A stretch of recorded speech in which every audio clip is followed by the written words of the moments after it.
Producer of the film, come on up.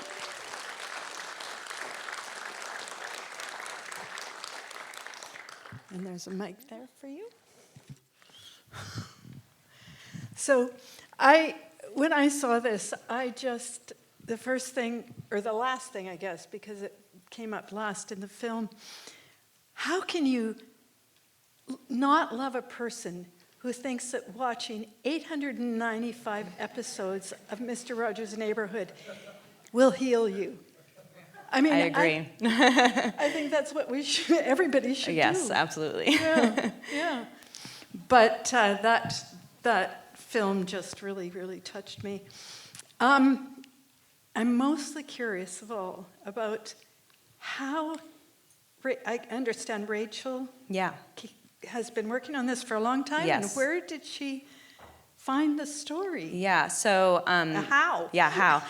So Rachel, the director, Rachel Morrison, she read Joy Bubble's obituary in the New York Times back in 2007 and was like, this person seems amazing, and went to try to find more about him, and there was a complete dearth of information about Joy Bubbles. She expected there already to be a movie about him, basically. And when there was nothing out there, she set out to make it herself, basically. So she's been working on it for a really, really long time, over a decade.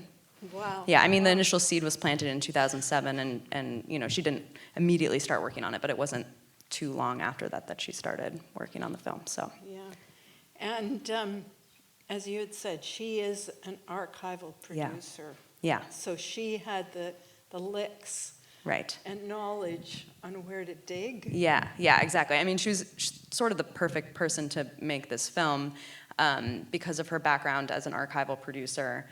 So like usually on a film that has an archival, there's someone dedicated to finding all the archival material in that film. Since this film is completely archival, since Joy Bubbles was already dead when she started making the film, yeah, she really, you know, put her skill set to use and was able to find all this amazing footage. Obviously, a lot of it was digging up the footage that you see that has Joy Bubbles in it, including the audio, the cassette tapes that the film is based on, but also, of course, finding all the other footage that is sort of like just enigmatic of the things that he's talking about. Yeah.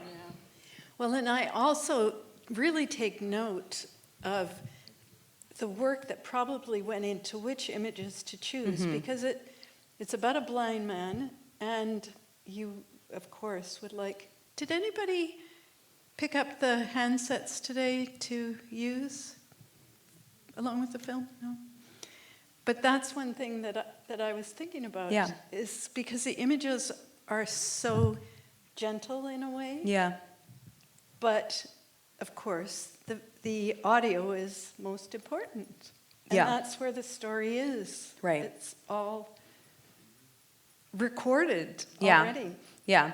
I think exactly, and I think I think Rachel really started working on the film when she got her hands on the tapes that are the basis of the film. Basically, Cynthia Bend, who is she was the woman who was interviewed, the older woman with like a frog on her shirt, and she had recorded Joy Bubble's entire life story because she was intending to write a book based on his life, but she never really got around to it, so she basically handed over all those cassette tapes to Rachel.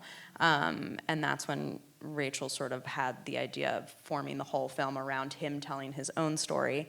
And then, you know, obviously, in a way, it's sort of an audio-first film to some extent, but then, of course, the visuals are so interesting as well, so it's sort of... plays well in both ways. But yeah, to your point with you were referring to the audio description devices. We obviously spent a lot of time thinking about how can we make this film accessible to a blind audience. And we've actually been doing some screenings with the audio description like baked into the soundtrack so that everyone in the theater would be able to hear the audio description soundtrack. And it's if anyone has the opportunity to see the film again, it's actually a really interesting way to experience the film because, I think when I watch it in that way, I kind of find myself actually closing my eyes a bit and just sort of leaning into the audio of it. Yeah, I think of him sitting in the library with all of those tapes. And like she said, he wanted to watch them, and I thought, well, you know, he listened. Yeah. And so probably heard so much more than Yeah. we do. Yeah. And got so much more out of it. Yeah. Are there any questions? It was a pretty full film, yeah. There's a... So one question is about his sister, because she was blind too, and is she still alive? What happened to her? You know, what did she become? Yeah. Unfortunately, she also passed away. Rachel was able to interview her once over the phone. So you hear her voice in the film towards the beginning of the film when she's talking about growing up with Joy Bubbles. Rachel was able to conduct that interview over the phone with her, but I think she passed away not too long after. So unfortunately, I don't actually know much about Tony. Yeah, and unfortunately, we weren't able to share this film with her either because she had already passed away. How do we share this with our friends, and did you get distribution? So we are playing a ton of festivals, so that's really great that we have, you know, an extended festival run going on right now. We don't have distribution just yet, but stay tuned. Hopefully within the year we will. But one very fun way, actually, to tell your friends about the film, we have our own hotline, phone line running. The number is 350-FEELING, so 350-FEELING. And I forget which number is which, but I think if you press 1, it'll tell you about the upcoming screenings. And then the other aspect of the phone line is that you can also, we have a whole long string out of a bunch of his Zizerific Funline recordings. So you can actually listen to the original Zizerific Funlines on that number as well. So that's 350-FEELING. Yeah. And it sounds like there's a lot of wisdom in those calls. So much wisdom. Oh my gosh. Yeah, if you're ever having a bad day or need something uplifting, highly recommend. I was going to ask you also about the sister. Did she marry, or did she have much of a life? I actually don't know. I really don't actually know that much about Tony. And I'm sorry Were that they I don't. both abused at home or abused in the boarding It was school? abused at the boarding school. Okay. Yeah, yeah, and they both were, unfortunately.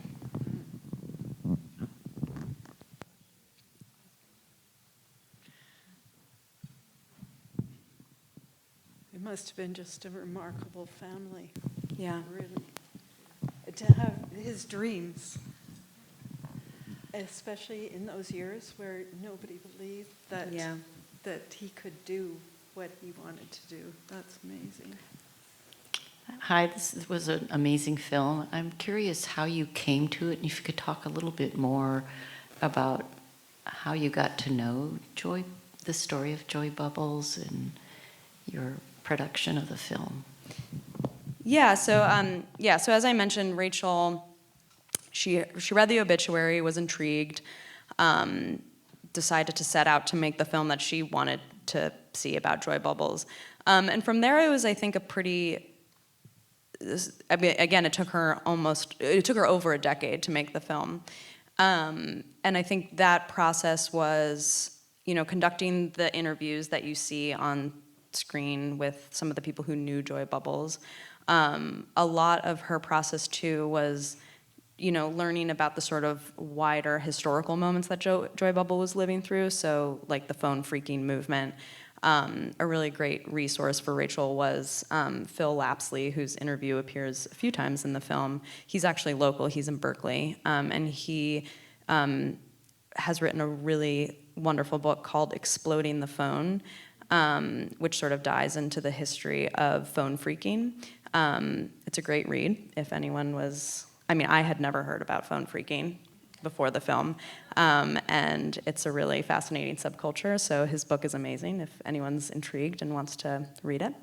Yeah, and I think, you know, the process of making the film was really just about collecting the archive, collecting the audio recordings, allowing Joy Bubbles to tell historian his own words, and just being sort of as creative as possible in the edit. I think unlike a lot of documentary films, there was so little production for this film. Like, we didn't shoot much, you know, because there was only the interviews, and the vast majority of it was built in the edit. So it was really spending a lot of time working with the archival material, finding more archival material, and just, yeah, playing around. And I think, you know, we obviously stuck to a pretty basic timeline in terms of just telling Joy Bubbles' life from like start to finish. So I think having that structure too was helpful, so that we could sort of set that and figure out which areas we wanted to play with in the edit. I just had a quick question about how difficult it was to get to the rights over this footage. I mean, you have some news footage in there, and what was the legal process for you guys to acquire these tapes and all the footage you have? Yeah, that's a great question. So it's a mix of just paying a lot of money. Some archival footage is just really expensive. And then we had a really great lawyer on our side, Jonathan Fisher, because a lot of using archival footage too is claiming fair use. Basically that because it's a documentary production, we have the right to claim that we have fair use of the footage that we're using. So it was sort of half like just having to pay for a bunch of stuff, and then the other half of claiming fair use. I don't know if you saw in the credits, there was a line that was like, I forget what the wording was exactly, but it was like, just like Joy Bubbles, you know, took advantage of AT&T, like, so did we. So basically that was our lawyer's way of claiming fair use over that AT&T footage. Tricky. Yeah, no one sue us, please. Was there any follow-up to the child abuse? Like, do you know anything about that school for the blind, if it still exists? Yeah, I don't know if, I mean, it's really sad, obviously, because, I mean, this was happening in the 60s. I think back then there was, I don't know how to put this. It's like, obviously the disability rights movement is not where it is today.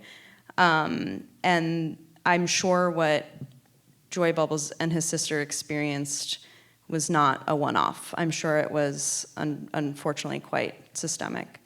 So I don't know, if I had to guess, the school that they went to probably doesn't exist anymore. If it does, I would very much like to think that that sort of abuse doesn't happen anymore. But yeah, in terms of, like, I highly doubt there was any legal repercussions for that school, unfortunately. Yeah, I mean, I don't think anyone on the film team really has much information about even knowing which school he went to and what happened with the follow-up with that. But if I had to guess, I'm sure that people didn't really face consequences for their actions back then. Yeah. Yeah, we've got time for one more question.